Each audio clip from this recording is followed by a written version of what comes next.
जो विद्यादि सागर सुधी गुरु हैं हितैषी, शुद्धात्म में निरत नित्य हितोपदेशी।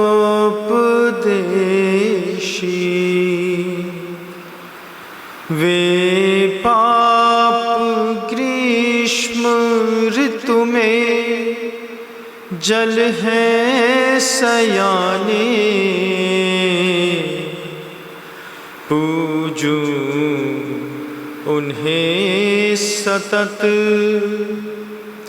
केवल ज्ञान पाने। पूजूं उन्हें सतत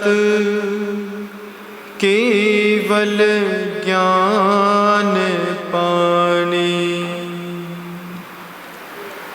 अहिंसा परमो धर्म की जय हो। परम पूज्य आचार्य भगवंत गुरुदेव श्री विद्यासागर जी महाराज की जय हो। वर्तमान आचार्य परमेष्ठी गुरुदेव श्री समय सागर जी महाराज की जय हो। समस्त मुनि संघ की जय बोलिएगा। परम पूज्य मुनि श्री 108 विनम्र सागर जी महाराज की जय हो। समस्त मुनि संघ की जय हो। अभी थोड़ी देर बाद और भी महिलाएं आएंगी, ये सामने आके अर्घ्य चढ़ाएंगी। उनको वहीं के वहीं रोक लेना, वहीं वहीं बोलना, वहीं बैठ जाओ, है ना। आगे नहीं घुसते हैं, दूसरों का माइंड डिस्ट्रैक्ट होता है। वहाँ पीछे के पीछे ही उनको वहीं पे बैठा देंगे। धन्यवाद।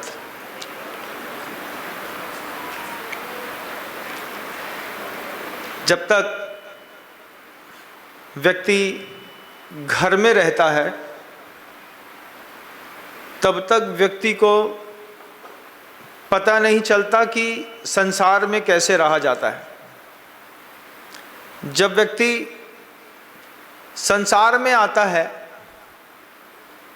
तब उसे पता चलता है कि संसार में रहना कितना मुश्किल है। जब व्यक्ति संसार को छोड़ करके आगम को हाथ में उठाता है तब उसे अपनी प्रारंभिक वस्तु स्थिति का पता चलता है।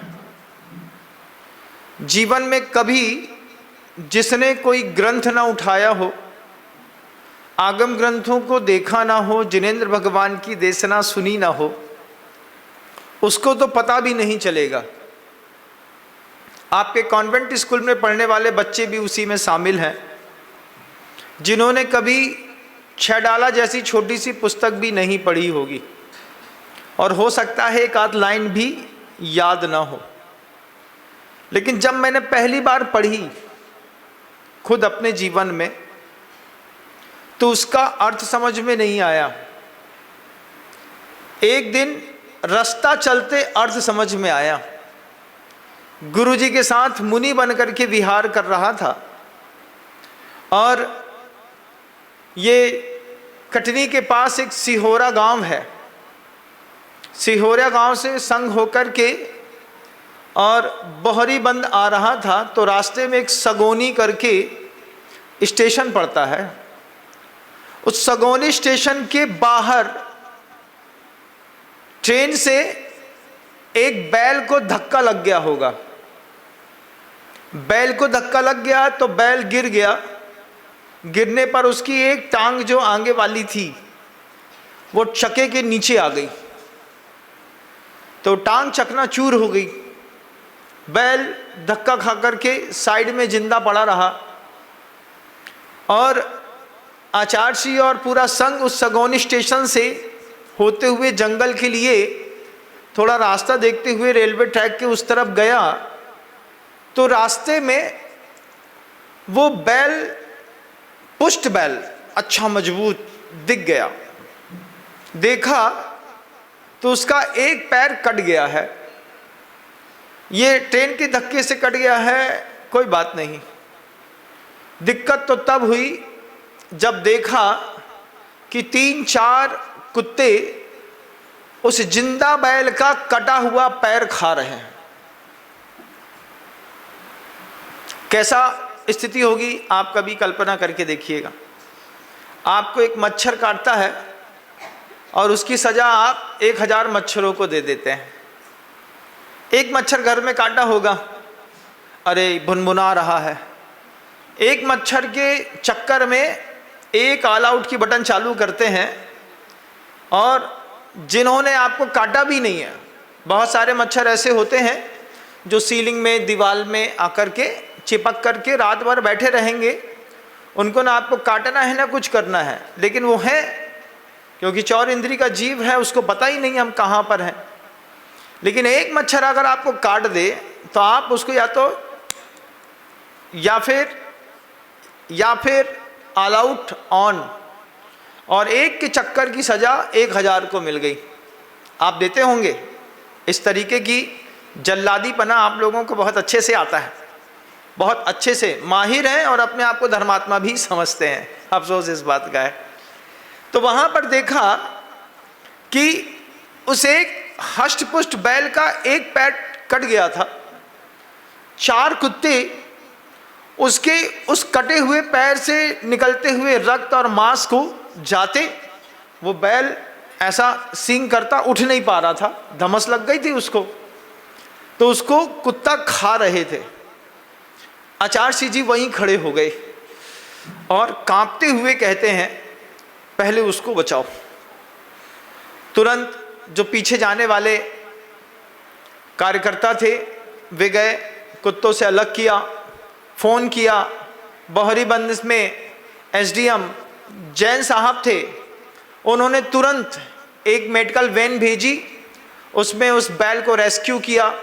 रेस्क्यू करने के बाद उसको सबसे पहले प्राथमिक उपचार दिया। उपचार देने के बाद उस बैल की सुरक्षा के लिए उसको दयोदय संवर्धन केंद्र गौशाला जबलपुर में भेज दिया। भेजना बस पर्याप्त नहीं था, क्योंकि बैल का एक पैर कट चुका था, टांग की हड्डियां टूट चुकी थी। तो फिर दयोदय गौशाला में उस बैल को एक प्लास्टिक वाला नकली पैर लगाया, जैसे हाथ पैर इंसान को लगाते हैं ना, ऐसा उस बैल को एक नकली पैर लगाया, और नकली पैर लगा करके उस बैल को खड़ा किया। क्योंकि अगर बैल बैठा भी रहेगा तो भी चमड़ी पूरी ज़मीन से चिपक करके नष्ट हो जाएगी, कीड़े मकोड़े खा जाएंगे। फिर उसके बाद वह बैल दयोदय तिलवारा घाट की गौशाला में 8 साल तक और जिंदा रहा। एक गुरु की नज़र बस पड़ जाए किसी दुखी जीव के ऊपर, एक नज़र बस पड़ने से क्या गजब का कमाल होता है। कुत्तों के द्वारा खाए जाने वाले लोग और गाय बैल भूसा अच्छे से खा करके 8 साल का स्वतंत्र जीवन उसने बहुत अच्छे से जिया। उसके बाद गुरुजी संयोग बसात 2-2.5 साल बाद वहाँ गए तो उनको बताया कि ये वो बैल है जो सगोनी स्टेशन पर कुत्ते जिसको खा रहे थे। आचार्य जी बोलते हैं, देखो इसका पुण्य था इसलिए ये बच गया, नज़र पड़ गई और ये यहाँ आ गया। ऐसी गुरु की करुणामयी नज़र होती है। लेकिन जीवन कैसा होता है? जीवन होता है सबलनी करी खायो अति दीन। सबल व्यक्ति दीन व्यक्ति को खा जाता है। बैल वहाँ पर बैठा था, निकला होगा, धक्का लग गया, अब 4 कुत्ते एक बैल को खा रहे। आप सोचिए, कुत्ता इतना सा, बैल इतना बड़ा, लेकिन वक्त पलट जाता है। आचार्य जी कहते हैं, साधारण कब असाधारण हो जाए और असाधारण कब साधारण हो जाए, कोई भरोसा नहीं है। हाथी चींटी से परेशान होकर के चिंगाड़ करके प्राण छोड़ देता है। साधारण असाधारण हो गया, असाधारण साधारण हो गया। सबलनी करी खायो अति दीन। ये बात आपको कहाँ समझ में आएगी? जब आप 6 ढाला पढ़ेंगे।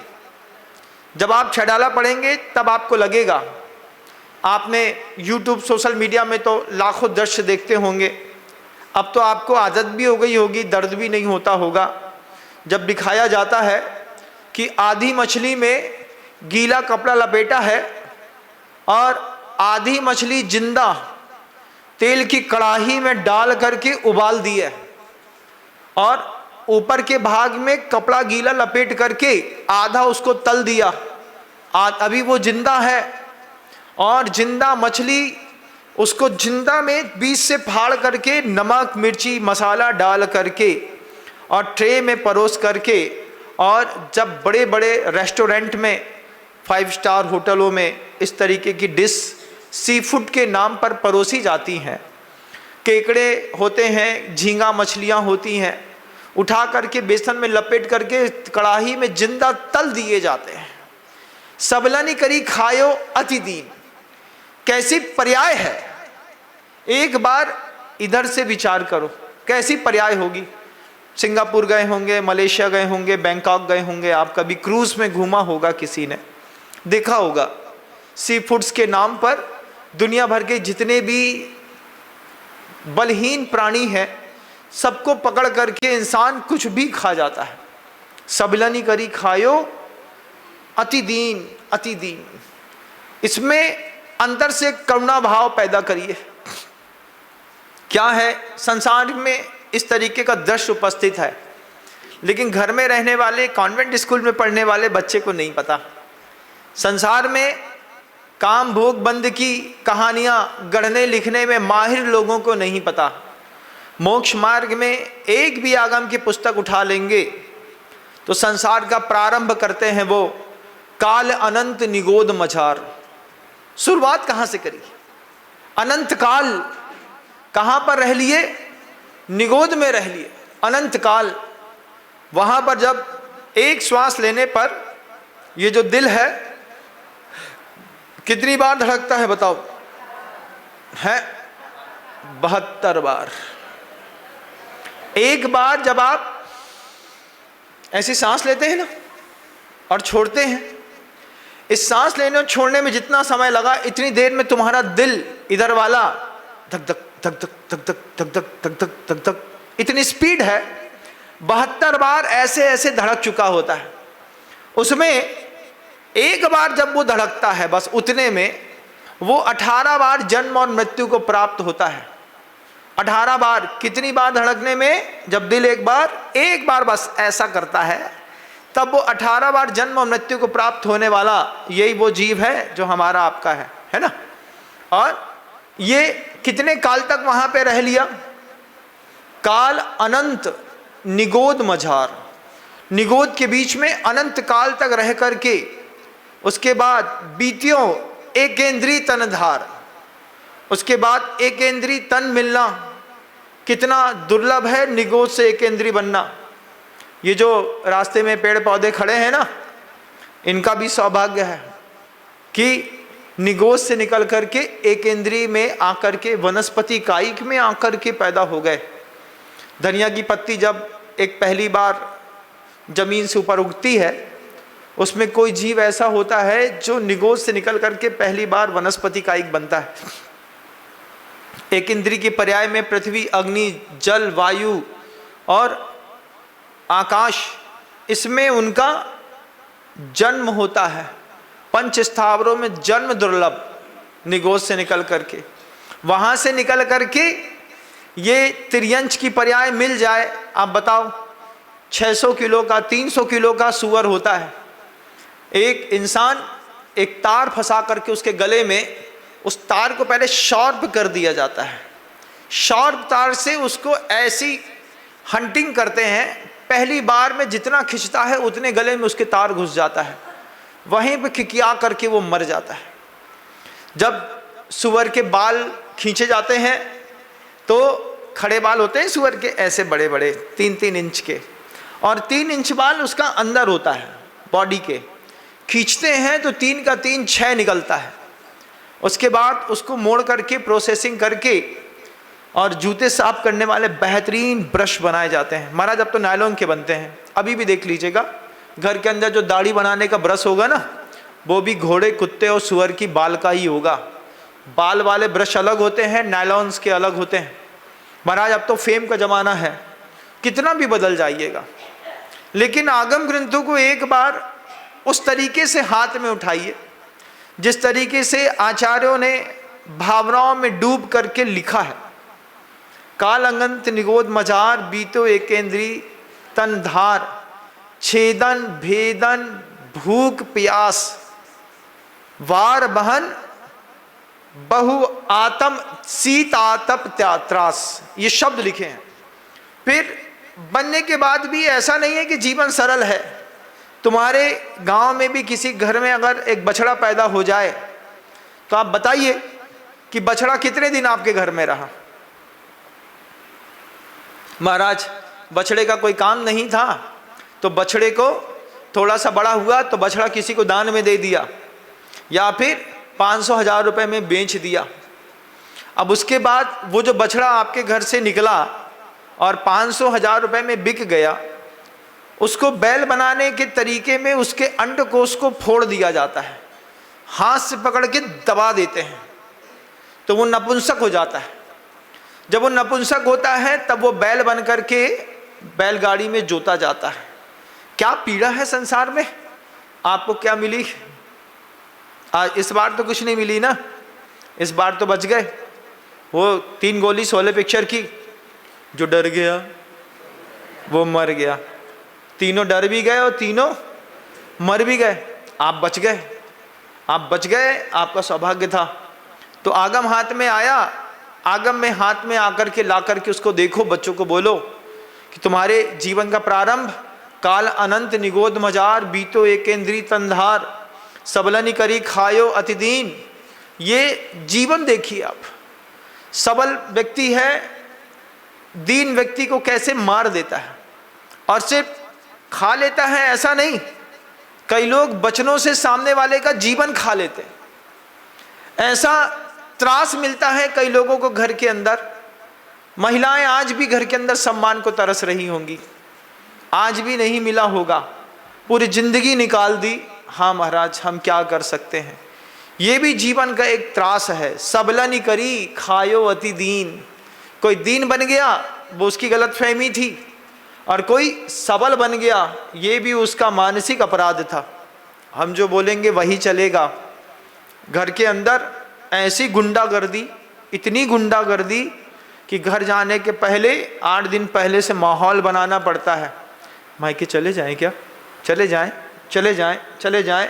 माहौल बनाने के बाद बाहर निकलने मिले। सबलनी करी खायो अति दीन। आप भी उसमें शामिल हैं कहीं ना कहीं, इसको ध्यान रखिएगा। अगर आपके टुकड़े टुकड़े नहीं किए तो फिर दिल के टुकड़े टुकड़े पक्के हैं। जुबान से होते हैं, खून नहीं बहता, बस अंदर ही अंदर दर्द बना रहता है। अचानक गैस्ट्रिक प्रॉब्लम होती है, टेंशन में बीपी हाई हो जाता है, शुगर बढ़ जाती है, हार्ट फेल होता है। जवान उम्र में देह का त्याग हो गया। त्याग होने पर भी कुछ ज़्यादा नहीं हुआ, क्योंकि अति संक्लेश भाव ते मरे। कितने संक्लेशित भाव के साथ उस बैल को अगर गुरु जी की नजर नहीं पड़ी होती तो सोचो कैसे मरता। वो मरता कि नहीं मरता। आप पर अगर गुरु की कृपा नहीं होती तो आप भी मरते। जिस समाज में गुरुओं का आना जाना नहीं होता, जिस समाज जिस मोहल्ले में मुनि नहीं आते जाते, जिस समाज में मुनियों के लिए चौके नहीं लगते, पानी नहीं भरा जाता, उस समाज के बच्चों का एक बार चरित्र देखिएगा। 95% बच्चे ड्रग्स एडिक्शन में मिलेंगे। 95% घरों में नॉन वेजिटेरियंस घरों की बहुएं मिलेंगी। 90% परिवार ऐसे मिलेंगे जिनकी बेटियां नीच कुल के लड़कों के साथ कहीं अमेरिका यूरोप कंट्री में शिफ्ट हो चुकी होंगी। कारण एक है, मोहल्ले में साधु नहीं आता। क्यों नहीं आता? महाराज हमारे यहाँ व्यवस्था नहीं है।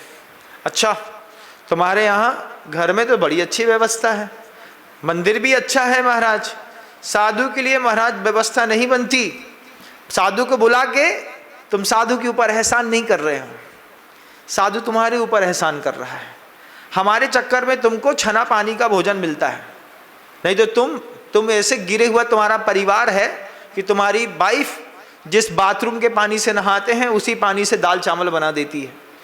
हमारे चक्कर में ऊपर की मशीन में डालते ना पानी, टंकी में चला गया, अब उसी से बाथरूम में जा रहा है, उसी से चौके में आ रहा है, उसी बाथरूम के पानी से तुम्हारे यहाँ भोजन बन रहा है।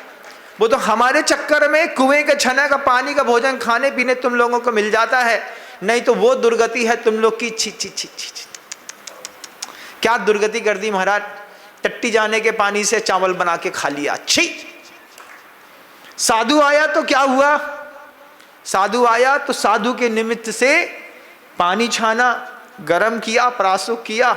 हमारे चक्कर में 2 सब्जियां ज्यादा मिलती होंगी तुमको, और नहीं तो टमाटर सास के साथ पुरानी चटनी खा करके, पराठे खा करके जिंदा रहने वाली कौमें हैं आप। साधु मोहल्ले में आता है तो मोहल्ले की रंगत बदलता है। साधु मोहल्ले में आएगा तो किसी के घर में 2 दिन पहले से हल्ला मचने लगेगा, महाराज आने वाले हैं, चौका लगाना है। हमारे चक्कर में काजू किशमिश आएंगे तुम्हारे घर में, और हमारे चक्कर में तुमको खाने मिलेंगे। क्यों? महाराज के नाम से काजू का बिल फड़वा लो, और महाराज ने खाया नहीं तब क्या कर सकते हैं, अपन ही खा लो। हमारे चक्कर में तुम्हारी बल्ले बल्ले, हमारे चक्कर में शुद्ध घी का खाने मिलता, नहीं तो घुने हुए सोयाबीन के तेल में छिपकली मरी होगी, उसी को उबाल करके फिल्टर करके जो तेल बनाया ना, उस तेल के भजिया खाने वाले तुम का जानो घी को स्वाद, तुम क्या जानो। कब मिलता है महाराज घी का भजिया, कब खाया था पिछली बार? बोले जब दूसरे कोई साधु आए थे तब, अभी आप आए तब खाने मिल रहा। अब कब मिलेगा? जब हमारे बाद नए कोई महाराज आएंगे तब 1 आध दिन के लिए मिलेगा, उसके बाद तो महाराज ऐसे कर्म फूटे हैं कि कुछ ना पूछिए। सबलनी करी खायो अति दीन, तुम्हारी स्थिति कितनी बर्बाद है। साधु मोहल्ले में आता है तो मोहल्ले में जैन और अजैन दोनों का चरित्र बदलता है, दोनों का चरित्र। मुझे याद है रामटेक में गुरुवार का चातुर्मास हुआ तो वहां पर पीछे एक मछुआरों की बस्ती थी। उस मछुआरों की बस्ती में जब पहली बार गुरुजी रामटेक में चातुर्मास के लिए पधारे तो मछुआरों ने संकल्प कर लिया था 4 महीने मछली नहीं मारेंगे, 4 महीने मांस नहीं खाएंगे। अजैनों का भी चरित्र बदलता है, साधु आता है ना तो अजैनों का भी चरित्र बदलता है। जो लोग जैन नहीं होते वो भी गुरु महाराज आए हैं तो सुबह 5 बजे उठ करके झाड़ू लगा देते हैं रोड में कि जैनियों के गुरु महाराज आए हैं, इतने अच्छे गुरु महाराज हैं, उनके लिए अपन भी कुछ व्यवस्था जो बन सकती है तो बना दो। साधु मोहल्ले में नहीं आता है तो फिर मोहल्ले में कुत्ता घूमते हैं, इधर पड़ा है, इधर पड़ा है, इधर पड़ा है, इधर पड़ा है। साधु आए तो कम से कम रोड भी साफ सुथरी मिलती है, महाराज आएंगे अंतराय ना हो जाए, एक मेहतर को बुला के साफ करवा लोगे। नहीं तो बड़ी बड़ी सेठानियां रोड में अपना बच्चा लेके नहीं घूमती, कुत्ता का पिल्ला लेकर के घूमती। Don't touch my baby, my baby. अब वो कुत्ता ना हुआ, क्या बोलते हैं, ऐसे बोलते हैं डोंट टच माई बेबी, वो मेरा बेबी है। अच्छा तो अगर वो तुम्हारा बेबी है तो फिर तुम कौन हो? बस उसी की मम्मी होगी। Yes he is my baby. उसको उठा करके इतना लाड़ करेंगी, हम सोचते हैं इतना अगर अपने जवान बच्चे के सिर पे भी हाथ फेरा होता, नहलाया होता, उसकी बडिंग कटिंग खुद करवाई होती, उसको सुबह शाम खुद ले गई होती तो वो जिंदगी भर तुमको पालता। लेकिन डोंट टच माई बेबी, हाँ तुम्हारा अपना बेबी है, तुम धल लो। महाराज आए तो उस बेबी को थोड़ा सा किनारे करके रोड राड साफ हो जाती हैं। जिस मोहल्ले में साधु नहीं आता उस मोहल्ले का चरित्र बर्बाद हो जाता है, और उन्हीं के घरों में सबिलनी करी खायो अति दीन। आपने हमारा उद्बोधन सुना, सुनने में एक आध व्यक्ति कोई अंतर्वेदना से भावित होगा, संवेदना जागृत करेगा, मेरे प्रवचन की कीमत सूल हो जाएगी। एक व्यक्ति भी अपराध छोड़ता है, एक प्रवचन की कीमत सूल। क्यों महाराज? बस हृदय परिवर्तन हो जाए किसी का भी। ये देशना सार्थक हुई, आचार्यों की लेखनी सार्थक हुई। लेकिन आपके घर में अगर साधु ही ना आए तो फिर आगम को उठाना है नहीं। बच्चे बहुत स्मार्ट हैं, बड़ी पब्लिक स्कूल में पढ़ते हैं महाराज, वो कहाँ 6 डाला पढ़ेंगे। और शाम को अगर पाठशाला लग भी जाए तो आपको पाठशाला भेजना नहीं है महाराज, टफ कंपटीशन है। पहले बच्चा जो है यहाँ पे इसको पढ़ लेगा, उसके बाद संसार में सुख सर्वदा काहू के ना दिखे। कोई तन दुखी, कोई मन दुखी, कोई धन दुखी दिखे। किसी की कलिहारी नारी मिल जाती है, सुबह से लेकर शाम तक इतना किलकिल करती है कि ऐसा लगता है कि इससे अच्छा तो बिहार हो जाता हमारा तो अच्छा था। लेकिन बिहार की भी सामर्थ्य नहीं रहती ना, तो भी तड़पन रहती है। जीवन कहाँ से शुरू हुआ? काल अनंत निगोद मजार, बीतो एक इंद्री धनधार, फिर सबलनी करी खायो अति दीन। कभी हाथी कमजोर पड़ जाता है, दांव की तो बात है, आज तुम्हारा लगा है कल हमारा लगेगा। जिस दिन हमारा लगेगा तो संसारी कहता है हम भी बताएंगे। और गुरुजी भी कहते थे कि जिस दिन मेरा दाव बनेगा लगेगा उस दिन मैं भी बताऊंगा। आचार्य सिंह जी से पूछा आपका क्या दाव लगेगा? बोले बस एक बार लोग मेरी बात ढंग से मानने लगें तो दुनिया से हिंसा का नामो नाम मिटा दें। कहीं से भी कहीं तक कोई भी व्यक्ति हिंसा बस ना करे। आचार्य सिंह जी का एक भाव था, कहीं पर भी हिंसा हो रही हो, आंख में दिख जाए तो हम रोक दे तो ये हमारे जीवन का सौभाग्य। आचार्य सिंह की दृष्टि अगर उस बैल के ऊपर नहीं पड़ती तो कुत्ते उसको चीत चीत करके खा लेते। और अगर आपकी भी पुरुषार्थ की क्षमता पूर्व भाव में ऐसी नहीं हुई होती तो अभी भी आप किसी दूसरी पर्याय में पड़े होते। ये पर्याय बड़ी मुश्किल से मिलती है। इस पर्याय का एक कमाल है। हम लोग 2016 में भोपाल में थे बंधुओं। भोपाल में गुरुदेव का चातुर्मास हो रहा था और हमारा जो एक प्रोमाइसेस छोटा सा कैंपस था, उस कैंपस में पीछे एक बहुत बड़ा नाला बहता था। बहुत पूरे भोपाल शहर का कचरा उसी से बहता है। उसके उस तरफ कुछ झाड़ू पोछा और साफ सफाई करने वाले लोगों की एक पूरी कौम रहती थी। छोटे छोटे टीन सेट के मकान थे, जैसे तैसे वो रहते थे, सब था उसमें एक बच्ची ने जन्म लिया। बच्ची ने जन्म लिया तो उसी परिवार की बच्चियां हैं तो पारिवारिक माहौल तो मिलेगा ही। बच्ची 3-3.5 साल की हुई होगी तो एक दिन उसकी माँ ने सुअर का मांस बना करके उसको खाने को दे दिया। छोटे बच्चों को मांस नहीं खिलाते, लेकिन कभी लगता है कि अब बच्चा थोड़ा बड़ा हो गया है तो घर के संस्कारों में उसका भी हस्तक्षेप होना चाहिए। तो सुअर का मांस बना करके थाली में दे दिया। बच्ची ने प्यार से पूछा माँ ये क्या है? तो जो था वो माँ ने कह दिया। बच्ची कहती है हम ब्राह्मण हैं, हम लोग मांस नहीं खाते। जब पहली बार उसकी माँ ने 3.5 साल की बच्ची के मुख से ये शब्द सुना कि हम ब्राह्मण हैं, हम मांस नहीं खाते, तो उस माँ को बड़ा आश्चर्य हुआ। उसने कोशिश करी, उसने कहा नहीं हम ब्राह्मण हैं, हम मांस नहीं खाते। पिता से कहा, पिता ने भी वही बात। तो मोहल्ले में पहले ये बात चर्चा का विषय बनी।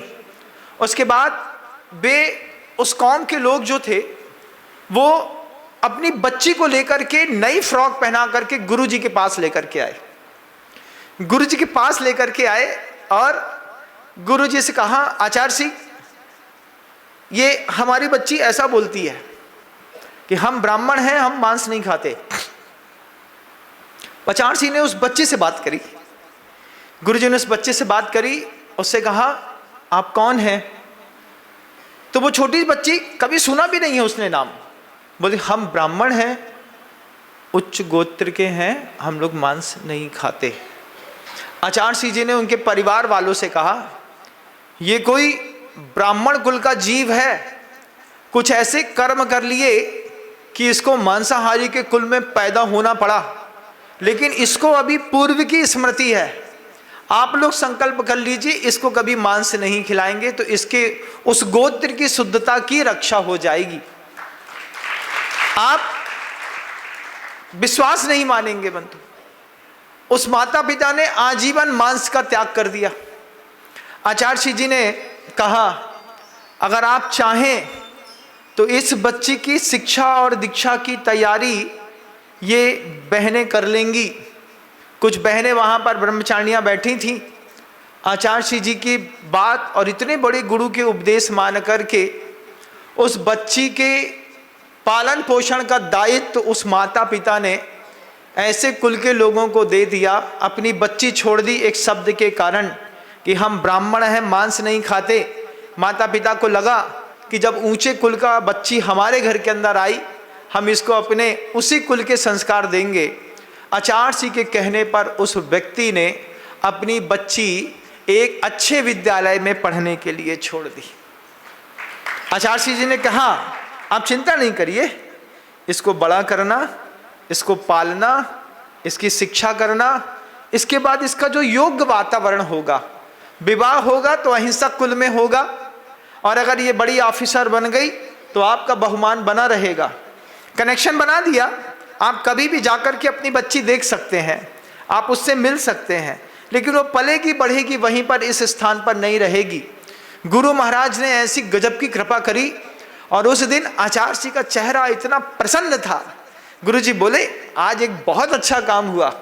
जब गुरु जी से पूछा क्या हुआ, तब गुरु जी ने हम सबको वो बात बताई कि ब्राह्मण बच्ची एक ऐसे कुल में पैदा हो गई जहाँ मांस खाया जाता है। अब उसको जाति स्मरण है, वो कह रही है हम ब्राह्मण हैं। तो फिर बोले, फिर मैंने क्या हुआ? फिर आचार्य जी कहते हैं, गुरुदेव की कृपा थी, उन लोगों ने बात मान ली, उस बच्ची का अच्छे विद्यालय में एडमिशन करा दिया। कहाँ पे करा दिया? वहीं पर जहाँ पर उनको अहिंसा के संस्कार मिले, जहाँ पर दया क्षमा करुणा सिखाई जाए। एक अजैन कुल में व्यक्ति इस तरीके का जीव जब पैदा होता है, तब समझ में आता है कि धर्म की क्या मर्यादा है। और आप तो जिन कुल में पैदा हुए कि नहीं? बोलो तो, हुए ना महाराज? पता चले कि तुम्हारा लड़का शराब पीता है, तुम्हारा पति शराब पीता है, वोकेशनली ड्रिंक करता है, उसको एक बार रोक भी नहीं पाते। रोका महाराज, नहीं मानता।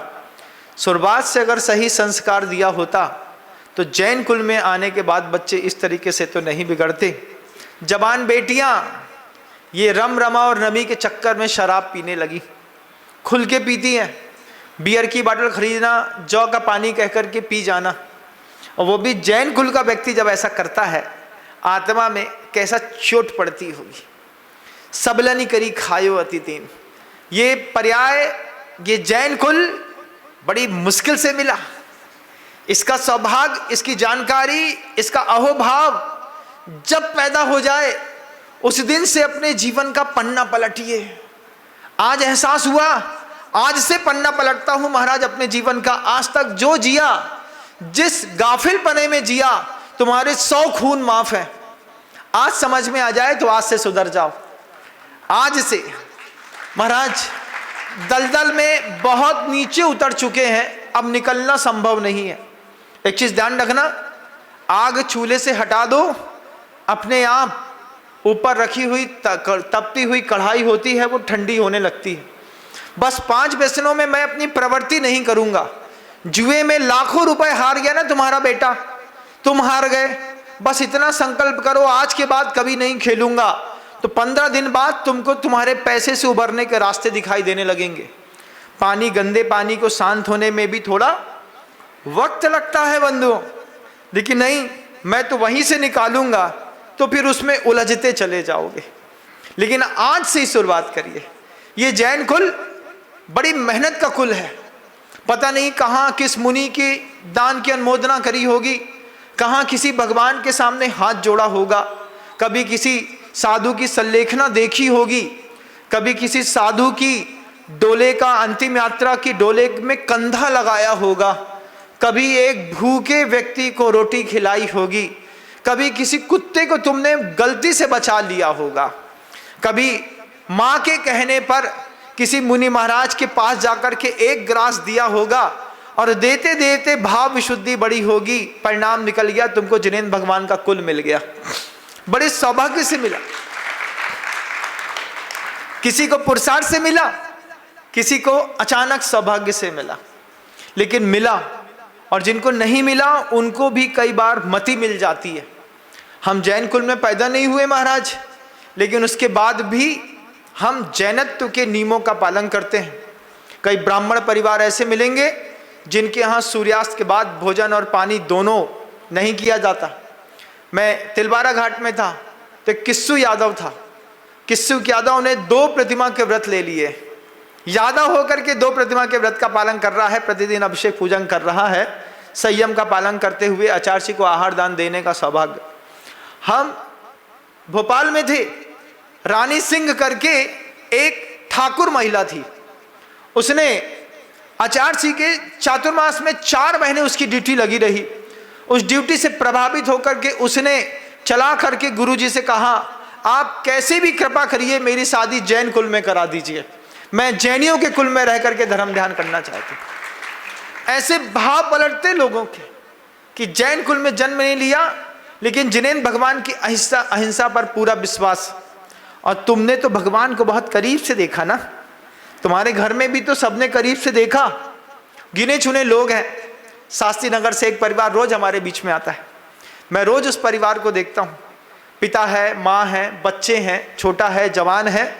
माँ अपने हाथ में एक बेहतरीन झोला लेकर के आती है, बच्चे को रोज एक नारियल देती है, हाथ से चावल देती है। सोचो क्या गजब का संस्कार देती है। जब माँ जवान छाती मोटी हो रही बच्चे की, आप घर के अंदर क्या होता, घर के अंदर उठा लेना चावल चले जाना, लेकिन ऐसा नहीं, खुद देती है, ये लो चावल, ये लो नारियल, चढ़ा दो। संकल्प है उस परिवार का। जब मैं भट्टारक जी की नसी आया था तब से ही कि सबसे पहले चौका उन्हीं ने वहाँ लगाया, फिर उनका संकल्प है जब तक आप मेरी पहुँच में हैं तब तक हम लोग पूरा परिवार सोचता है कि आपके प्रवचन सुनने के लिए सुबह सुबह तो आ ही जाएं, सुबह सुबह आ जाएं। कैसे आ जाएं? ऐसे ही झोला छाप डॉक्टर बन के नहीं, 60-65 रुपए का, 50 रुपए का एक नारियल रोज चढ़ाना, कभी 2 चढ़ाना। बोले क्या पर्याय मिली महाराज, पैसा मिला, एक नारियल चढ़ गया, ये हमारे जीवन का सौभाग्य है। ये विचार के साथ माता पिता अपने बच्चे को इस तरीके से धर्म देते हैं, अपने हाथ से उठा करके चावल देना। मैं देखता हूँ तो मेरा दिल गदगद हो जाता है। बड़े खानदानी घर के लोग चाहते तो आराम से एसी में बैठे होते, लेकिन पारिवारिक पृष्ठभूमि जबरदस्त है। पारिवारिक पृष्ठभूमि में 80 साल के पिताजी हैं, अभी भी पूरा मंगलाष्टक के साथ भगवान का अभिषेक करते हैं, धोती दुपट्टा पहनते हैं। पृष्ठभूमि जबरदस्त है। आपके घर के अंदर की पृष्ठभूमि कैसी है, एक बार तो देखिए ना। आपके दादाजी अभिषेक पूजन करते हैं, महाराज बीमारी का बहाना मार करके घर के अंदर बैठे रहते हैं। एक बोलता है आर्थराइटिस का प्रॉब्लम है महाराज, सुबह नहीं उठ पाते। एक कहता है गर्मी बहुत लगती है, ठंडी में ठंडी बहुत लगती है, बारिश में कीचड़ बहुत हो जाता है, मंदिर नहीं आते तो वहाँ पर पारस टीवी चैनल चालू करके बैठ जाते हैं, वहीं पे अभिषेक देख लेते हैं। ये पुण्यबंध का कारण नहीं है। पारस चैनल टीवी पर वो देखे जिसकी दोनों टांगे टूट गई हो, टांग टूट गई हो, हाथ में लूलापन हो, वो पारस चैनल देखे तो कोई दिक्कत नहीं। जिसको मंदिर आने की सामर्थ्य ना हो, कैंसर हो गया हो, लटका है, उसके सामने पारस चैनल चालू कर दो तो वो दिखाएगा ओम ह्रीम श्रीम क्लीम एम बम बम मम मम मम हम हम सम सम तम तम पम पम जम जम मम मम बम बम। उसके लिए ठीक है।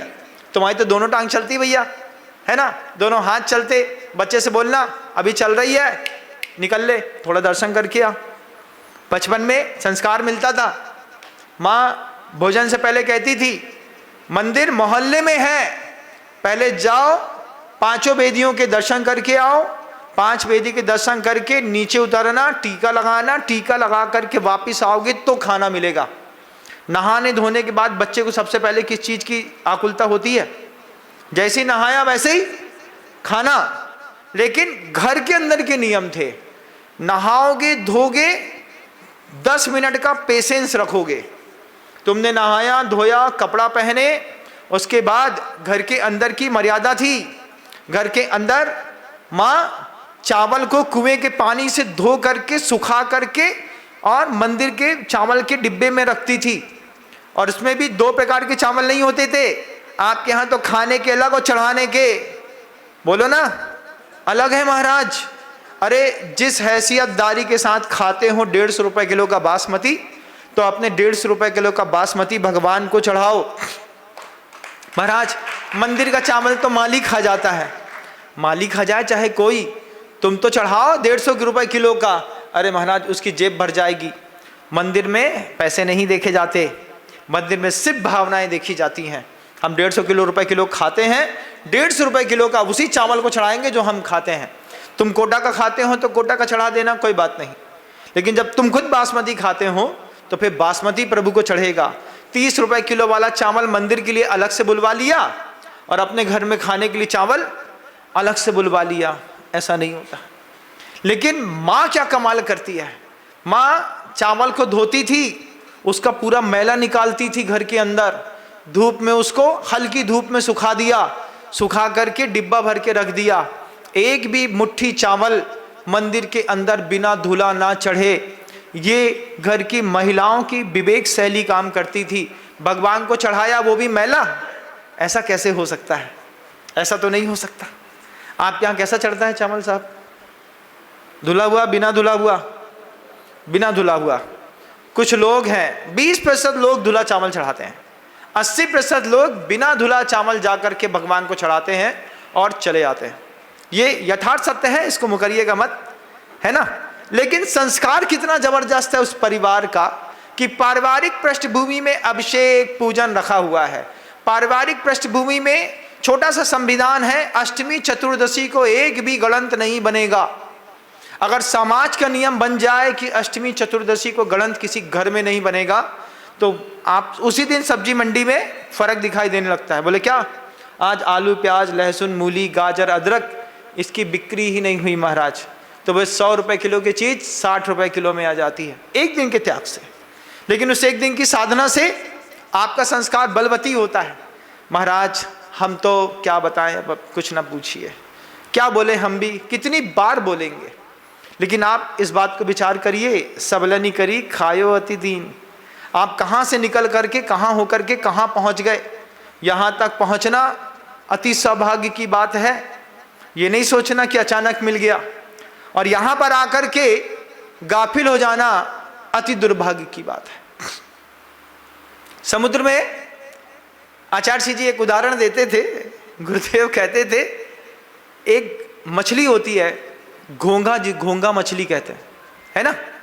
मछली उस घोंगा को खा लेती है और मछली घोंगा को खाती है और घोंगा अंदर ही अंदर पूरी मछली को खा जाता है, पूरी मछली निगल लेता है घोंगा। घोंगा आपने देखना, कभी दिखेगा आपको यूट्यूब गूगल में, मछली उसको सट्टे से अंदर डाल देगी और अंदर डाल ली, वो जिंदा रहता है अंदर पेट के, और वो धीरे धीरे धीरे करके अंदर से पूरी मछली को खाता है। मछली चाह करके भी घोंगा को उगल नहीं सकती। ऐसे ही गुरुवर एक लोहे का उदाहरण देते थे कि लोहा जंग खा लेता है।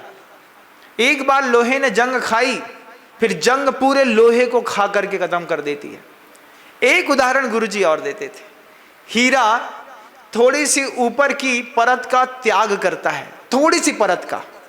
मशीन में चढ़ाते हैं हीरा के पत्थर को और ऊपर की थोड़ी सी परत को शेप दे करके थोड़ा सा चिकना करके चमका बस देते हैं ग्राइंडर से। एक ग्राइंडर थोड़ा सा बस चलता है, इतनी सी परत निकलती होगी, अंदर का हीरा करोड़ों का हो जाता है। घर के अंदर इतना सा त्याग आपको करोड़ों का बना सकता है, इतना सा त्याग, इतना सा, है ना। इतना सा संकल्प कि घर के अंदर मैगी का टमाटर सॉस नहीं लाएंगे, इतना सा संकल्प बाजार का चिली सॉस नहीं लाएंगे, इतना सा संकल्प गार्लिक का पेस्ट यूज नहीं करेंगे, इतना सा संकल्प।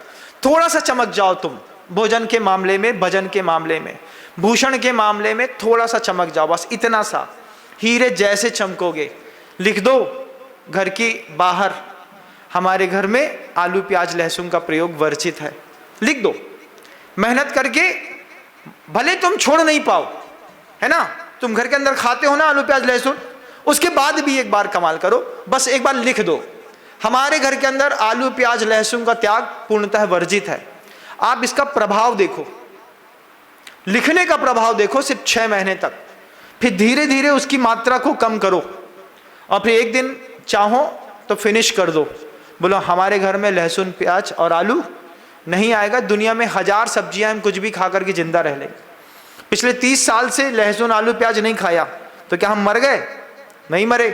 कुछ परिवार तो ऐसे हैं, कुछ महिलाएं इसमें ऐसी होंगी जिनने जीवन में कभी आलू प्याज लहसुन का स्वाद ही नहीं चखा होगा। बोले महाराज, ना कभी घर में आया, ना कभी हमारी खाने की इच्छा हुई, लेकिन आपके घर के अंदर सुबह महाराज के लिए लौकी बघरती है, शाम को बेहतरीन आलू दम बनता है, प्याज गार्लिक के पेस्ट के साथ ना बनाए तो महाराज उसके बिना तो बच्चे का खाना मुश्किल है। सोचो दुनिया में खाने के लिए क्या कुछ नहीं था, बच्चे को काजू पनीर की सब्जी बना के खिला देते, बढ़िया थोड़ी सी सींग दाना को उठाते, रोस्ट करते, सुखा करके उसको ग्राइंड करते, उसको बढ़िया मसालेदार तलते, उसमें पनीर डाल देते, काजू डाल देते, जितने में तुम आलू प्याज का आलू दम बना रहे हो उतने में काजू पनीर बच्चे को खिलाते, तुम्हारे धर्म की रक्षा भी होती, तुम्हारा बच्चा और मजबूत भी बनता। धर्म की रक्षा चाहते तो कर सकते हैं, लेकिन हम खुद ही उसी जंजाल में फंसे हैं महाराज, हम खुद ही खाते हैं, बच्चे को क्या मना करेंगे। लेकिन धर्म देना भी बहुत बड़ी बात होती है। आज आपको मिला है, कल नहीं मिलेगा, कल ये वैभव भी नहीं मिलेगा। आचार्य जी कहते हैं, मैं तो हजारों बार इस बात को कह चुका, संपत्ति अपना मालिक बदलती है बंधु। संपत्ति क्या करती है? अपना मालिक बदलती है। एक बार सब कोई मिलके बोलो, संपत्ति अपना मालिक बदलती है। बोलो एक बार फिर से। तुम चाहो तो और नहीं चाहो तो। तुम्हारे सास के गले की चैन तुम्हारे गले में आई ना, दी थी कि तुमने ले ली थी? उसने दी नहीं महाराज, वो तो मर गई, फिर हम ही ने निकाली, हम ही ने उसके गले की चैन अपने गले में डाल ली। संपत्ति अपना मालिक बदलती है। तुम्हारे जिस मकान में रहते हो वो तुम्हारे काका के नाम पे था, फिर पिताजी के नाम पे आया, फिर तुम्हारे पापा के नाम पे आया, बस पापा जाने वाले हैं, वो संपत्ति अपना मालिक बदल के तुम्हारे नाम पे शिफ्ट हो जाएगा। संपत्ति अपना मालिक बदलती है। तुम्हारे गले का जो मंगलसूत्र खूब चमचमा रहा है ना, जिंदगी भर तुम्हारे गले में नहीं रहने वाला। हीरे की अंगूठी, कान में टॉप्स हीरे के हैं, जिंदगी भर तुम्हारे गले में कान में नहीं रहने वाले। संपत्ति अपना मालिक बदलती है। और ये संपत्ति भी, आयु संपत्ति भी अपना मालिक बदलती है, शरीर भी अपना मालिक बदलता है, जीव भी अपना मालिक बदलता है। आज तुम इस शरीर के मालिक हो, कल नहीं रहोगे, कल पता नहीं कौन सी पर्याय में कौन से शरीर का मालिक बनना पड़े। उसके पहले विवेक पूर्वक शासन को उन्नत करने के लिए अपने पुरुषार्थ को आकार दो, अपने परिवार को तो धार्मिक बनाओ ना, सही समाज में दूसरे का उद्धार। तुम किसी टूटी हुई टांग को नहीं जोड़ पाते हो, कोई बात नहीं, लेकिन तुम्हारे बच्चे की जो अकल की टांग टूटी हुई है घर के अंदर, जो तुम्हारा बच्चा है, जिस पर तुम्हारा अधिकार है, उस पर तो थोड़ा सा नट बोल्ट टाइट कर दो भैया। कि हमारे घर में बचपन से बोलना पड़ता है, छोटी उम्र से बच्चों को बोलना पड़ता है, शादी सिर्फ जैन समाज में होगी। ये बार बार बोलने से दिमाग में फीचर्स सेट होते हैं। बच्चा कांख में बाल आ जाते हैं ना, तो कहते हैं पंख निकल आया है लड़के का। जैसे ही अंडर आर्म्स में कांख के बाल निकले, वैसे बच्चे जवान होने लगते हैं। माता पिता बार बार समझाते हैं, ध्यान रखना नवाब, शादी सिर्फ जैन समाज में बेटी को बार बार सिखानी पड़ती है। इस छोटी छोटी बात बच्चे के दिमाग में ऐसी हिट करती है कि फिर उसके अंदर की संकल्प शक्ति टूट जाती। बोले नहीं भैया, माता पिता ने कहा है जैन समाज में नहीं तो 1 रुपए ना देंगे हम तुमको, कहाँ निकलेंगे। जब आप इस तरीके से परिवार का संवर्धन पोषण करते हैं तो प्योर ब्रीड सुरक्षित रहती है, नहीं तो जैनियों की भी प्योर ब्रीड देखना मुश्किल हो जाएगी। ऐसा कोई घर, ऐसा कोई खानदान बताओ जिसके नाना नानी के यहाँ एक भी अदर कास्ट में शादी ना हुई हो, जिसके इस खानदान में एक भी अदर कास्ट में शादी ना हुई हो, जिसकी 3 पीढ़ियां शुद्ध हो। एक कोई प्योर ब्रीड बताओ, एक कोई परिवार बताओ जिसकी ऊपर की ब्रीड, अभी की ब्रीड और आने वाली ब्रीड तीनों प्योर हो। महाराज हमारे खानदान में एक भी ब्रीड में इस तरीके का अपराध नहीं हुआ, बड़े सौभाग्य की बात। नहीं तो सारी ब्रीडों में क्रॉस चल रहा है। जैसे कुत्ते क्रॉस से बनते हैं, ऐसी विचारधाराएं भी क्रॉस वाली बनती हैं। एक अन्य मत की बेटी और एक जैन समाज का बेटा जब दोनों मिलकर के नई संतान पैदा करते हैं तो उसमें कुछ संस्कार इधर के होते हैं, कुछ उधर के होते हैं। आलू प्याज लहसुन भी जायज़ होता है, भगवान की पूजा भी जायज़ होती है, शाम को शराब भी जायज़ होती है, सुबह महाराज को आहार दान देना भी जायज़ होता है। ऐसी नाजायज कौमों से अच्छा प्योर ब्रीड के लिए आप सबको भी अपने परिवार में चिंतन करना चाहिए कि नहीं करना चाहिए? करना चाहिए ना। हर चीज़ में ऐसा मुंडी नहीं हिलाते। एक कौम है, उस कौम की लड़की घर में लाने में अच्छे अच्छों का दिल धक धकाता है। क्यों? अगर गलती से उसकी लड़की हमारे घर में आ गई तो वो मिला करके हमारा हिसाब किताब सुबह शाम दिन रात रोड में चौके में कहीं पर भी हिसाब लगा देंगे। ऊपर से एक ईंट गिरेगी, मुड़ फूटेगा और आदमी मर जाएगा। तो उसमें उस कौम की एक लड़की लाने में तुम्हारे यहाँ की दहशत है, और उसी कौम के लोग तुम्हारे घर की लड़कियां उठाते चले जाते हैं। तुम अपने घर में दहशत नहीं बना सकते यार? कैसा गया बीता धर्म है तुम्हारा? है कुछ छाती में एक आध दो बाल बचे कि सब साफ करवा लिए? बचे होंगे ना थोड़ा बहुत। तो सोचो, उस कौम की एक भी लड़की अगर घर में आ गई तो पूरे घर में दहशत रहती है। आदमी अपना मोहल्ला बदल देता है। बोले भैया पता नहीं कब पीछे से बाइक वाला आए, एक डंडा मारे, हमको निपटा के चले, कोई फर्क नहीं पड़ता, तुमसे ना सही किसी और से शादी हो जाएगी। लेकिन वो अपनी ब्रीड की रक्षा करने के लिए कितने जागरूक रहते हैं। आप अपनी ब्रीड की रक्षा करने के लिए क्या करते हैं? मोहल्ले में, मोहल्ले का एक रूल होता है, मोहल्ले में मोहल्ले की जितनी बेटियां हैं हमारी बेटियां, जितने लड़के हैं हमारे लड़के हैं। इनमें से एक भी कहीं गलत करता हुआ पकड़ लिया जाए तो उसका हिसाब किताब वहीं लगा दिया जाता है। पहले तो होता था, पहले अगर किसी पान के ठेला में हम खड़े मिल गए तो मोहल्ले का कोई भी आदमी गुजरता हुआ रुक जाता। क्यों? महाजनों के लड़के सेठ यहाँ पे खड़े होने लगे ठेला में। अरे चाचा दूसरे के लिए आए थे, दूसरे के लिए तो तुम्हारे घर में नौकर मर गया है, तुम ही आए थे लेने के लिए। पान के ठेले में खड़े होना मुश्किल है। एक बार हुआ कि दुकान में कोई अच्छा कस्टमर आया होगा, 15-20 हज़ार रुपये का सामान ले गया, उसको सिगरेट पीने की आदत थी। अब पान की दुकान वाला जैन, हम जैन, पापा वहाँ पे बोले, अब पापा ने बड़ी मुश्किल से कहा हमसे, जाओ चाचा के यहाँ से एक सिगरेट ले आना। बड़ी मुश्किल से, क्योंकि दुकान में कोई था नहीं, गल्ला छोड़ के जा सकते नहीं। पहली बार सिगरेट लेने गया, उनने सिगरेट दी, सिगरेट बोली चाचा एक सिगरेट दे दो। अब चाचा बोलो सिगरेट दे दो, ऐसा देखते किसके लिए चाहिए सिगरेट? वो दुकान में कोई ग्राहकी आया है, कोई ग्राहकी बाकी नहीं आया है, कोई सिगरेट टिकट नहीं है, जाओ मना कर देना। उनने सिगरेट नहीं दी भाई। क्यों? लड़के की आदत खराब हो जाएगी। वापिस गए, पान लेकर के पहुंच गए हम, बोले पान, बोले सिगरेट, बोले चाचा ने सिगरेट नहीं दी। बोले दुकान में ऐसा कोई ग्राहकी नहीं आता जो सिगरेट पीता है।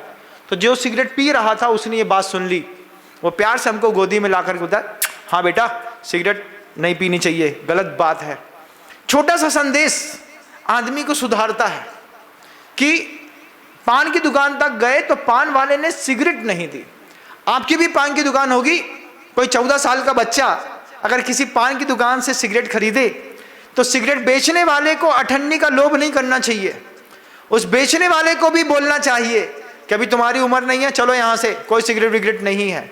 तुम्हारी सिर्फ अठन्नी की कमाई जाएगी, लेकिन किसी की जीवन भर की कमाई बच जाएगी। इस बात का पान वालों को भी ध्यान रखना चाहिए। दुनिया के हर पान की दुकान वालों से कहेंगे, तुम्हारे यहाँ बच्चा आता है छोटी सी उम्र में राष्ट्रीय का गुटखा खरीदे, तुम उसमें अपना बच्चा देखो, अपना बच्चा देख करके उससे बोलो बेटा उम्र नहीं है, कोई गुटखा नहीं है, चलो यहाँ से। लेकिन स्कूल के बाहर पान के ठेले में गुटखा, सिगरेट, शराब, ड्रग्स सब बिकती है। स्कूल के बाहर बिकती है, सिगरेट को तैयार करके बिकती है। इशारे में बोल देते हैं सिगरेट दे देना, प्रीमियम, प्रीमियम बोल दिया तो गांजे वाली सिगरेट निकाल दी, ड्रग्स वाली सिगरेट निकाल दी। दूर से देखने में लग रहा है लड़का सिगरेट फूंक रहा है, तंबाकू वाली, लेकिन वो ड्रग्स वाली फूंक करके निकल गया। तो उन पान वालों से भी मेरा कहना है, अगर अबोध उम्र का कोई बच्चा व्यसन की सामग्री खरीदने के लिए आए, ओनली फॉर एडल्ट्स हो तो कोई बात नहीं, बच्चा खरीदने आए तो पान वाला भी तो इंसान है, उसको भी तो मना करना पड़ेगा। और आप भी देख लें तो आपको भी मना करना पड़ेगा। अभी उम्र नहीं है, चलो निकलो। अभी इंदौर में था, सुबह ठंडी की सुबह में जंगल से वापस आ रहा था, 18 साल की बच्ची खुली रोड में सिगरेट पी रही थी। हमारे साथ 8-10 लोग थे। पहले तो हम स्पीड में आ रहे थे क्योंकि ठंडी थी, तो बॉडी को थोड़ा वार्म अप देना था कि हम भी चाहते थोड़ी गर्मी, गाड़ी गर्म हो जाए, क्योंकि एक बार ठंडी में घुसे तो वो ठंडी से बाहर निकलने का मन ही नहीं करता। जैसे उस लड़की को देखा, फूंकती हुई नजर गई, बड़े खानदानी घर की लड़की दिख रही थी, जा करके उसके सामने खड़े हो गए। हम ने उससे प्यार से कहा, शर्म नहीं आती? तुम्हारी माँ ने कैसे पैदा किया होता, क्या कर रही हो? फोटो खींचो इसकी, एक डालो सोशल मीडिया में। जैसे ही कहा तो तुरंत सबसे पहले सिगरेट फेंकी, हाथ जोड़ करके माफ़ी मांगती है। बोला, बाबा जी हमसे गलती हो गई, हमारी कोई फ़ोटो सोशल मीडिया में मत डालिएगा, हम किसी और गांव से आकर के इंदौर में रह रहे हैं। तब समझ में आया, आप टोकिए तो सही, किसी भी बच्चे को गलत करते में टोकिए, उस बच्चे को पसीना पसीना आ जाएगा। उस बच्चे की इतनी हिम्मत नहीं है कि वो आपको पलट के जवाब दे, और दे भी तो कोई बात नहीं, एक चांटा मारने का अधिकार तो सारे माता पिता को दिया है। और अगर आपके बच्चे को कोई चांटा मार दे तो उसको बोलना, धन्यवाद, जो काम हम नहीं कर पाए वो हमारी आपने करके दिखा दिया। लेकिन ये छूट देना जरूरी है, घर के अंदर इस तरीके का बताना जरूरी है कि नहीं चलेगा, नहीं तो ये शासन दोबारा नहीं मिलने वाला। बदो सबलनी करी खायो अति दीन, जैसे जंगल में कुत्ता गाय खा गया, ऐसे मीडिया के कुत्ते तुम्हारे घर के बच्चे खा जाएंगे। मीडिया में इतना कुत्तापन है, इस मीडिया का इतना कुत्तापन है कि यहाँ पर जो नहीं दिखाने वाली चीज़ है वो सबसे पहले प्रीमियम में दिखाई जाती है। सबसे पहले मांस दिखाया जाता है, शराब दिखाई जाती है, ड्रग्स दिखाई जाती है, और जिसको आप आइडियल समझते हैं यही उसका प्रमोशन करते हैं। पूरे संसार में व्यसनों की ऐसी भरमार कर दी इस कुत्ते मीडिया ने, पूरे के पूरे घर के बच्चे बर्बाद कर दिए। हमारे आपके घर के करे हों तो कोई बात नहीं, जो दिखाते हैं उनके घर के बच्चे भी इसी मीडिया के चक्कर में बर्बाद हो गए। बंधुओं, इस मीडिया ने क्या नहीं दिखाया? जुआ खेलते थे, अपराध माना जाता था। आज लीगली 18% जीएसटी के साथ आप रमी खेलिए ऑनलाइन, नो प्रॉब्लम। आप जोमेटो से हिंसा की सामग्री बुलवा लीजिए, नो प्रॉब्लम। आप टिंडर यूज कर लीजिए, आप शारीरिक संबंध बनाने के लिए मोहल्ले की किसी महिला को बुला लीजिए, नो प्रॉब्लम। क्या ऐप है? इन ऐपों की क्या भारत में जरूरत थी? और लीगली उसको एडवाइस करने वाले, उसको लीगल प्रमोशन देने वाले, यही सूचना तो प्रसारण मंत्रालय होगा ना। 100 किलो सोना लिया होगा, बिस्किट सोने की, तब जाकर के ऐप को लीगल किया। उस ऐप ने हमारी भारत की अस्मिता को तार तार कर दिया। उसमें आपका बच्चा भी शामिल है, आप भी शामिल हैं। ऐसा नहीं कि आप बहुत दूध के धुले हैं, आप भी शामिल हैं। आप भी मोबाइल चलाते हैं, आपका भी मन कहीं ना कहीं डोलता है, आप भी कहीं ना कहीं यहाँ से वहाँ, वहाँ से वहाँ भागते होंगे। जिस दिन चोरी पकड़ी जाएगी ना, उस दिन हिसाब लगाना मुश्किल होगा। घर टूटता है वो तो अलग होता है, लेकिन जो इज्जत लुटती है वो बड़ी बेइज्जती होती है। इसलिए अभी भी मौका है। 3 महीने में मास्टर रूल होते हैं। पिता का कर्तव्य होता है, पिता का क्या कर्तव्य होता है? 3 महीने में अचानक एकदम से प्यार से मोहब्बत से अपनी वाइफ का मोबाइल ले लो और अचानक उसमें ऑल डिलीट सेक्शन में डाल करके ऑल डिलीट में डाल दो। एक बार मोबाइल पूरा नंबर नया हो जाएगा, सारे कॉन्टैक्ट मिट जाएंगे, सारे ऐप मिट जाएंगे, सारी चैटिंग्स मिट जाएंगी, सब कुछ मिट जाएगा। वो बिल्कुल आदमी दिगंबर हो जाएगा। तुम्हारा लड़का भी पूर्णतः दिगंबर, महाराज हमने उसको मोबाइल से ऐसा, ई दिगंबर इसका नाम है। ई दिगंबर नहीं, ई दिगंबर, ई इलेक्ट्रॉनिक मीडिया से एक बार 3 महीने में अपने बच्चे को दिगंबर कर दो, खुद को भी दिगंबर कर लो एक बार, अपनी पत्नी का भी ई सोशल मीडिया से अकाउंट चैटिंग डिलीट कर दो। हर 3 महीने में अगर ये सर्कुलेशन चलता रहा तो अपराध की संख्या 50% तक कम होने की पूरी संभावना है, पूरी संभावना है। लेकिन अगर आप सोचते हैं क्यों किसी की पर्सनल लाइफ में इंटरफेयर करो, मत करो तुम इंटरफेयर, वो तुम्हारा रह ही नहीं जाएगा। गाने सुनाए जा रहे हैं, कुछ ऐसा कर कमाल मैं तेरा हो जाऊं, किसी और का हूं फिलहाल मैं तेरा, माइंड वॉश किया जा रहा है ना।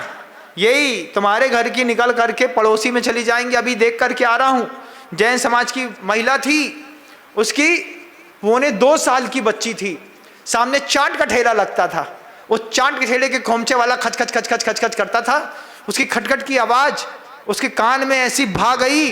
वो अपने सोने चांदी का व्यवसायी है, 5 मंजिल का मकान है, उसको छोड़ करके वो चाट वाले के घर के अंदर 14 साल से रह रही है। 14 साल से चाट वाले के घर के अंदर रह रही है।